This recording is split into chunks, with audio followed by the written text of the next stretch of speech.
नमस्कार लाडक्या बहिणींनो, संघर्ष योद्धा यूट्यूब चॅनलवरती आपले स्वागत आहे।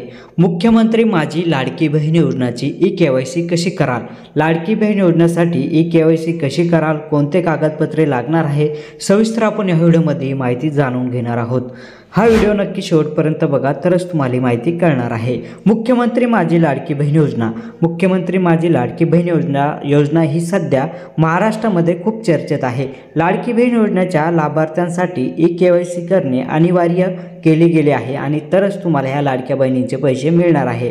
त्यामुळे तुम्हाला ई-केवायसी करणे अनिवार्य केले गेले आहे। तर ई प्रोसेस कशी करायची, तर ई-केवायसी करायची सोपी पद्धत आपण स्टेप बाय स्टेप या व्हिडिओमध्ये जाणून घेणार आहोत। हा व्हिडिओ नक्की शेवटपर्यंत बघा। तर कधीपर्यंत याची ई-केवायसी करायची आहे, तर लाडकी बहीण योजनेची ई-केवायसी 18 नोव्हेंबरपर्यंत तुम्हाला करून घ्यायची आहे। तुम्ही ऑनलाईन पद्धतीने देखील घर बसल्या घरच्या घरी तुम्ही ई-केवायसी करू शकता।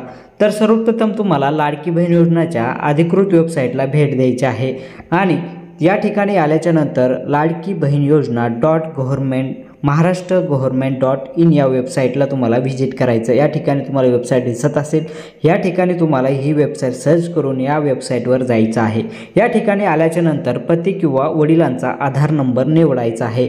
जर केवायसी पूर्ण झालेली नसेल तर प्रोसेस सुरू होईल। त्यानंतर पती किंवा वडिलांचे आधार नंबर निवडायचे आहे। त्यानंतर OTP येईल। OTP आल्याच्या नंतर तुम्हाला जात प्रवर्ग निवडायचा आहे। त्यानंतर जात प्रवर्ग निवडावा लागणार आहे आणि त्यानंतर डिक्लेरेशन क्लिक या पर्यायावर तुम्हाला क्लिक करायचं। त्यानंतर तुमच्या पुढे काही प्रश्न विचारले जातील, त्याचे तुम्हाला माहिती तुम्हाला बरोबर भरायची आहे।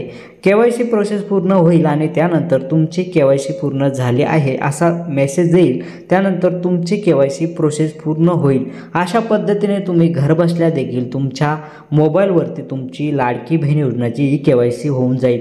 तर तुम्हाला 18 नोव्हेंबर 2025 पर्यंत राज्य सरकारने लाडकी बहीण योजनेची ई-केवायसी करण्याची तारीख दिलेली आहे। या तारखेच्या अगोदरच तुम्ही लाडकी बहीण योजनेची ई-केवायसी करून घ्या, तरच तुम्हाला पुढे लाडकी बहीण योजनेचे पैसे मिळत राहणार आहे। जर आपल्याला हा व्हिडिओ आवडला असेल तर नक्की हा व्हिडिओ लाडक्या बहिणींना शेअर करा आणि आपल्या चॅनलवर आपण नवीन असाल तर चॅनलला सबस्क्राईब देखील करून घ्या।